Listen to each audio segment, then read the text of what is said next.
converging lenses, optical instruments like cameras, projectors, microscopes, binoculars, telescopes, etc., have drastically widened our view of the world. Eyeglasses allow millions of people to read and see in comfort. Have you ever wondered which optical component makes all this possible? It is simply a lens. A lens is a piece of a transparent material bound by two surfaces of which at least one is curved.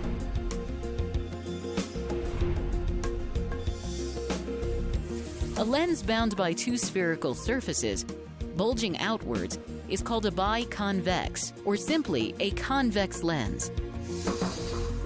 It is thicker in the middle than near the edges. A lens bound by two spherical surfaces, curved inwards, is called a biconcave, or simply a concave lens. It is thinner in the middle than at the edges. Let us understand certain terms related to these lenses. The central point of a lens is called its optical center. It is usually represented by the letter O. For these lenses, convex or concave, each surface forms a part of a sphere. The straight line passing through the optical center and the centers of these spheres is called the principal axis of the lens. Principal axis is perpendicular to the surfaces of the lens. The effective diameter of a spherical lens is called its aperture. It determines the amount of light that passes through the lens.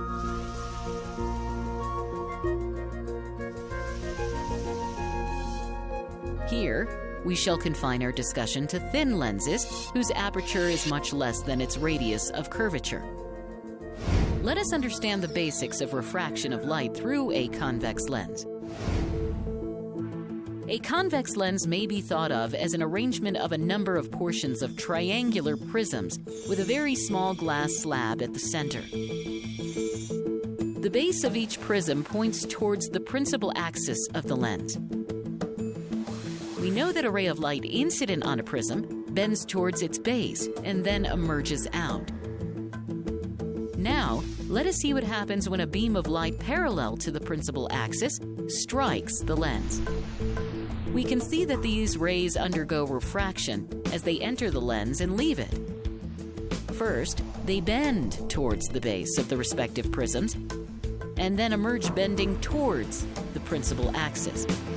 Thus, after refraction through the lens, they converge to a point on the principal axis on the other side of the lens. This point is called the focal point or principal focus of the lens and is usually denoted by F. Here, the refracted rays actually meet at the focus. Hence, a convex lens is said to have a real focus. Because a convex lens converges the light rays that are incident on it, it is called a converging lens. We can see that the bending of rays is maximum at the top and bottom prisms, and it reduces as we move towards the principal axis. This is because the top and bottom prisms have the greatest angle between the refracting surfaces. As we move towards the principal axis, this angle reduces. This causes corresponding decrease in bending of the rays. At the center, no bending occurs for the glass faces are parallel. The ray through the optical center emerges undeviated along its original direction. A single piece of glass that curves outward and converges the light incident on it is called a convex lens. The distance from the optical center to the focal point is called the focal length of the lens and is represented by F.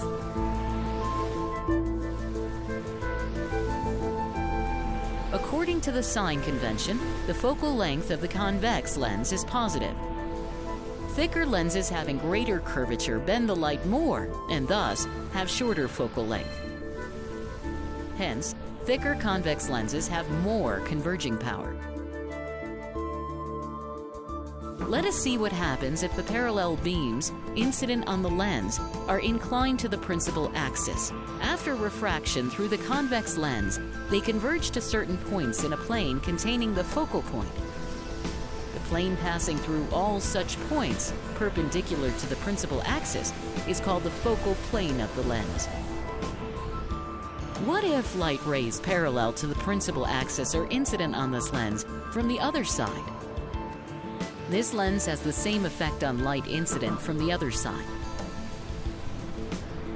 Therefore, a convex lens has two focal points, usually represented by f1 and f2, one on each side, equidistant from the optical center.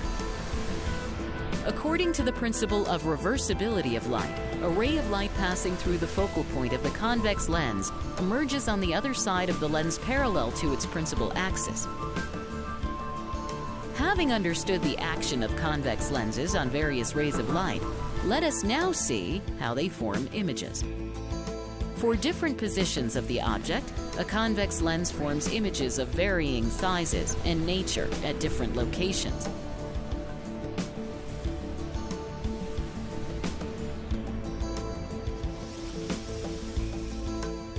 These lenses are therefore used in instruments like cameras, telescopes, etc., to form images that we see with our eye, which itself has a lens.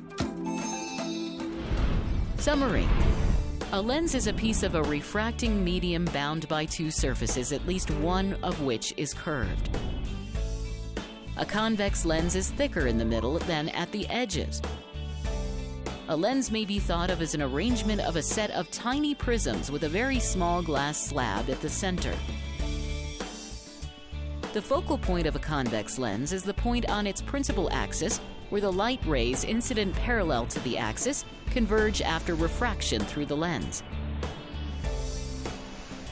The distance from the optical center to the focal point is called the focal length, f, of the lens, and is positive for a convex lens. A convex lens is a converging lens and has two real foci.